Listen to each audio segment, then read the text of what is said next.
ወደዳችሁ ወንድሞችና እህቶች የእግዚአብሔር ሰላምና ጸጋ በያላችሁበት ቦታ ይብዛላችሁ ማለት እወዳለሁ።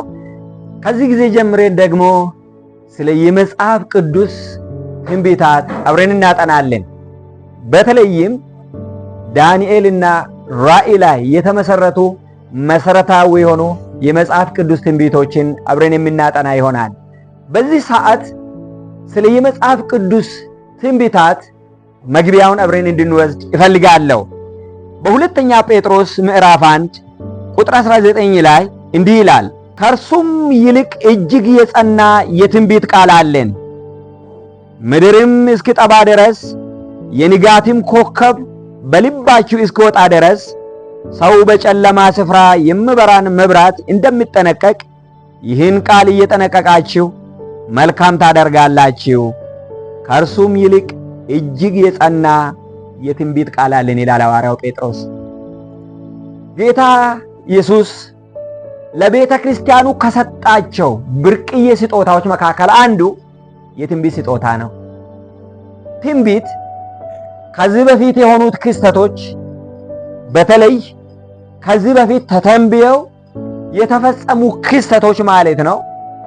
አሁን ደግሞ በትንቢት ደረጃ ያሉ ገና ወደፊት የሚፈጸሙ ክስተቶች ጊዜያቸውን ጠብቆ በእርግጠኝነት እንደሚፈጸሙ ማረጋገጫዎች ናቸው።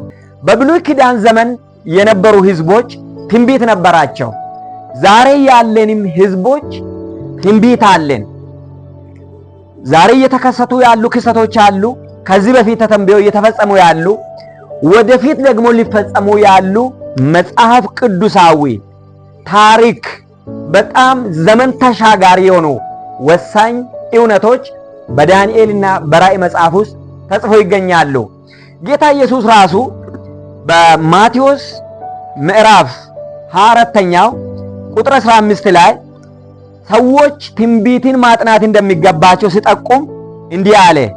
ማቴዎስ 24 ቁጥር 15 ላይ እንግዲህ በነቢዩ በዳንኤል የተባለውን የጥፋትን ርኩሰት በተቀደሰችው ስፍራ ቆሞ ስታዩ አንባቢው ያስተውል። በነቢዩ በዳንኤል የተባለውን የጥፋትን ርኩሰት በተቀደሰው ስፍራ ቆሞ ስታዩ አንባቢው ያስተውል አለ። ስለዚህ በመጨረሻው ዘመን የሚፈጸሙትን ክስተቶች በተመለከተ አንባቢ ያስፈልጋል። የጥፋት ርኩሰት የተባለው እነዚያ ሮማውያን የሮም ሰራዊቶች ማለት ነው በተቀደሰው ስፍራ ኢየሩሳሌምን ሲከቧት ማለት ነው። ያ ትንቢት ሲፈጸም አንባቢ ካለ ያስተውል ብሎ አይሁዶችን አሳስበዋቸው ነበረ። የሮም ሰራዊቶች መጥተው ኢየሩሳሌምን እንደሚከቧት በትንቢተ ዳንኤል ተነግሮ ነበረ። ከዚህ የተነሳ ነው በዳንኤል የተነገረውን የጥፋት ርኩሰት በተቀደሰው ስፍራ ቆሞ ሲታዩ አንባቢው ያስተውላል።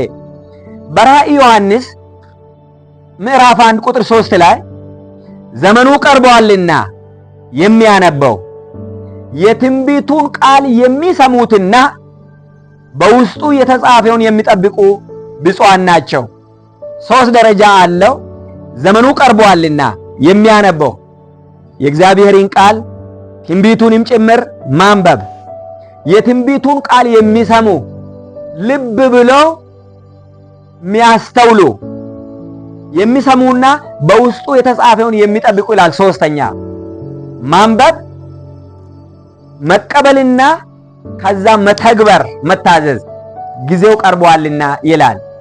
ብዙውን ጊዜ ትንቢተ ዳንኤልና ራእይ በጣም አስገራሚ በሆነ ሁኔታ በስዕላዊ መግለጫ ስለቀረቡ በብዙዎች ዘንድ የማይስተዋሉ መስለው ይታያሉ። ነገር ግን ትንቢተ ዳንኤል ምዕራፍ 12ኛው ላይ ጌታ ራሱ ትእዛዝ ሲሰጠው ለዳንኤል ማለት ነው እንዲህ አለው። ትንቢተ ዳንኤል ምዕራፍ 12ኛው ቁጥር 9 ላይ እርሱም እንዲህ አለኝ፣ ዳንኤል ሆይ ቃሉ እስከ ፍጻሜ ዘመን ድረስ የተዘጋና የታተመ ነውና ሂድ፣ ብዙ ሰዎች ሰውነታቸውን ያጠራሉ፣ ያነጡማል፣ ይነጥሩማል፣ ክፎች ግን ክፋትን ያደርጋሉ። ክፎች ሁሉ አያስተውሉም፣ ጥበበኞች ግን ያስተውላሉ። የተወደዳችሁ ወገኖች ለዳንኤል የተነገረው ዳንኤል ቃሉ እስከ ፍጻሜ ዘመን ድረስ የተዘጋና የታተመ ነው የተባለው ለዳንኤል። እስከ ፍጻሜ የፍጻሜ ዘመን የሚባል ነገር አለ። እስከ ፍጻሜ ዘመን ድረስ የታተመ ነው፣ የተዘጋ ነው። ነገር ግን ሰዎች ምርምርን የሚያበዙበት ጊዜ፣ ትንቢትን የሚያጠኑበት ጊዜ ይመጣል ነው። ቁጥር 10 ላይ ብዙ ሰዎች ሰውነታቸውን ያጠራሉ፣ ያነጡማል፣ ይነጥሩማል። ክፎች ግን ክፋትን ያደርጋሉ። ክፎች ሁሉ አስተውሉ፣ ጥበበኞች ግን ያስተውላሉ ይላል። ጥበበኞች መለኮታዊ መገለጥ ያላቸው የእግዚአብሔርን ቃል በቀና መንፈስ የሚያጠኑ በጸሎት መንፈስ ለራሳቸው አስተውሎ ለሌሎችም ለማስተማር የሚያጠኑት ጥበበኞች ያስተውላሉ። ቁጥር 13 ላይ አልፈን አንተ ግን እስከ ፍጻሜው ድረስ ሂድ፣ አንተም ታርፋለህ፣ በቀኑም መጨረሻ በዕጣ ክፍል ትቆማለህ። አንተ ታርፋለህ፣ ግን በዘመኑ መጨረሻ በዕጣ ክፍል ትቆማለህ ነበር የተባለው። ምን ማለት ነው? ዳንኤል ስራውን ጨርሶ ለራሱ ሲያርፍ ማለት ነው። የዳንኤል ትንቢት የሰዎችን ትኩረት የሚወስድበት የሰዎች የምርምር ማዕከል የሚሆንበት ጊዜ ይመጣል ማለት ነው። አንተ ታርፋለህ፣ ነገር ግን ጊዜው ሲደርስ በዕጣ ክፍል ትቆማለህ። ዛሬ የዳንኤልን ትንቢት በልዩ አትኩሮት የምናጠናበት ጊዜ ካለ ዛሬ ነው። የዳንኤል ትንቢት በራሱ ስፍራ የሚቆምበት ጊዜ ላይ ደርሰናል። በጌታ የተወደዳችሁ ወገኖቼ፣ ለዚያ ነው ራእይ ዮሐንስ ምዕራፍ 22 ቁጥር 10 ላይ ለዳንኤል የተዘጋና የታተመ ነው የተባለው። ለባለ ራእዩ ዮሐንስ ግን እንዲህ ተብሎታል። ዮሐንስ ራእይ ምዕራፍ 22 ቁጥር 10 ላይ ለእኔም ዘመኑ ቀርቧልና የዚህን መጽሐፍ ትንቢት ቃል በማህተም አትዝጋው። ተመልከቱ፣ ዘመኑ ቀርቧልና የዚህን መጽሐፍ ትንቢት በማህተም አትዝጋው። ጊዜው ደርሷል ነው የተባለው ለዮሐንስ ግን።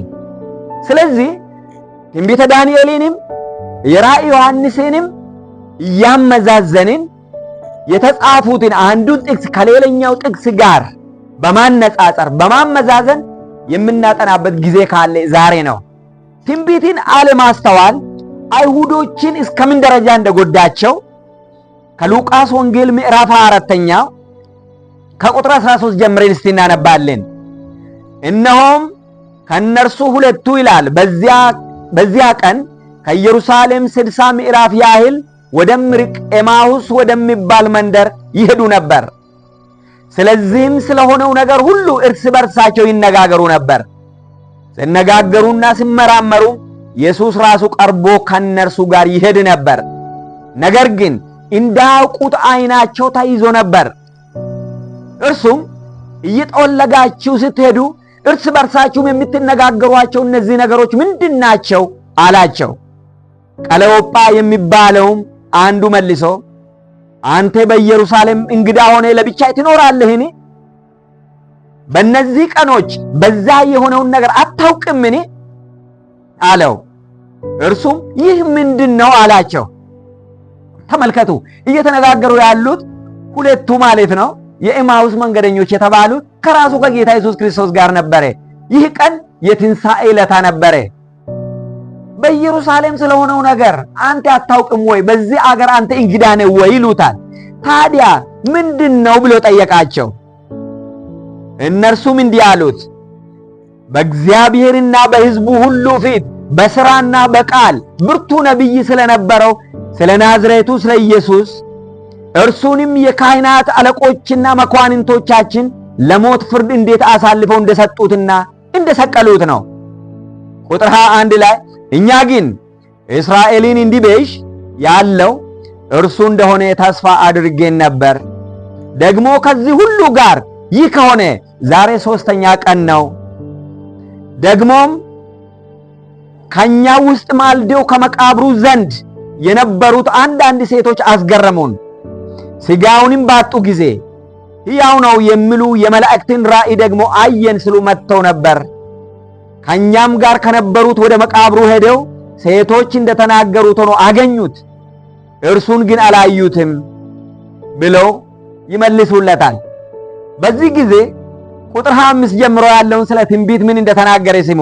እርሱም እናንተ የማታስተውሉ ነቢያትም የተናገሩትን ሁሉ ልባችሁ ከማመን የዘገየ ነቢያትም የተናገሩትን ከማመን ልባችሁ የዘገየ ክርስቶስ ይህን መከራ ይቀበል ዘንድና ወደ ክብሩ ይገባ ዘንድ ይገባው የለምን አላቸው። ነቢያት የተናገሩትን አለ። ክርስቶስ መሞት እንዳለበት ከሞቴ በኋላ ደግሞ መነሳት እንዳለበት መከራ መቀበል እንዳለበት በትንቢተ ኢሳይያስ ምዕራፍ 53ኛው ላይ በጉልህ ተጽፏል። ነገር ግን በዘመኑ ማለት ነው የሃይማኖት ምሁራን ስለ መሲሁ አመጣጥ በተዛባ ወይም በተሳሳተ መንገድ ያስተምሩ ስለነበረ ሰዎች ለልደቱ መዘጋጀት አልቻሉም ነበረ። ምክንያቱም ሲመጣ የዳዊትን ዙፋን ይይዛል፣ እስራኤልን ወደ ቀድሞ ማንነቷ ይመልሳታል የሚል አመለካከት ነበራቸው። ነገር ግን ትንቢቱ መሲህ ሲመጣ የመከራ ሰው ሆኖ ከዚያ በኋላ የባሪያን መልክ ይዞ የመስቀል ሰው እንደሚሆን ነበር። ይህንን አላስተዋሉም። ለዚህ ነው እናንተ የማታስተውሉ ነቢያትም የተናገሩትን ሁሉ ልባችሁ ከማመን የዘገየ ክርስቶስ ይህን መከራ ይቀበል ዘንድና ወደ ክብሩ ይገባ ዘንድ ይገባው የለምን አላቸው። ቁጥር 27 ከሙሴና ከነቢያት ሁሉ ጀምሮ ስለ እርሱ በመጻሕፍት ሁሉ የተጻፈውን ተረጎመላቸው ይላል። ስለ እርሱ ይላል አስቀድሞ በብሉይ ኪዳን የተጻፈውን ትንቢት ተረጎመላቸው ይላል። በጌታ የተወደዳችሁ ወገኖች ያኔ ደቀ መዛሙርት ትንቢትን ባለማስተዋላቸው ምክንያት እንደተጎዱ እንደተሰናከሉ ዛሬም ትንቢትን አለማስተዋል ለከባድ ጉዳት ይዳርጋል። በተለይም ትንቢተ ዳንኤልንና የራእይን መጽሐፍ ትንቢታት ማለት ነው። ጌታ ኢየሱስ በባለ ራእዩ በዮሐንስ አማካይነት ዘመኑ ቀርቧልና የሚያነበው የሚሰሙትና የሚጠብቁት ብፁዓን ናቸው። ከዚያ በኋላ ደግሞ ትንቢቱን በማህተም አትዝገው ጊዜው ደርሷል ብሎታል። ስለዚህ ይህ ጊዜ ትንቢታትን በልዩ ሁኔታ የምንመረምርበት በጸሎት መንፈስ የምናጠናበት ጊዜ ነው የተወደዳችሁ ወገኖቼ። ስለዚህ ከዚህ ቀጥሎ ትንቢተ ዳንኤል ላይ ጥናታችንን እንጀምራለን። በተለይ ገራሚ የሆኑ